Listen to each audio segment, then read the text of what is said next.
Как ранее сообщалось, Следственный комитет России расследует уголовное дело по факту угроз гражданам России абхазской, армянской и русской национальностей, являющихся также гражданами Абхазии.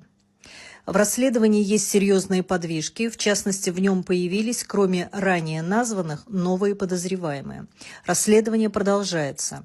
Сегодня в ходе второго тура выборов и последующего подсчета результатов в Республике Абхазия произошли новые нападения на граждан России, имеющих также гражданство Абхазии. Зарегистрировано несколько фактов угроз жизни, воспрепятствования волеизъявлению, в частности, путем порчи урн с бюллетенями. В одном из случаев был открыт огонь из автоматического оружия по сотрудникам правоохранительных органов Республики Абхазия. Часть нападавших задержана, значительная часть подозреваемых установлена совместно российскими и абхазскими правоохранителями. Идет активная работа по задержанию всех причастных.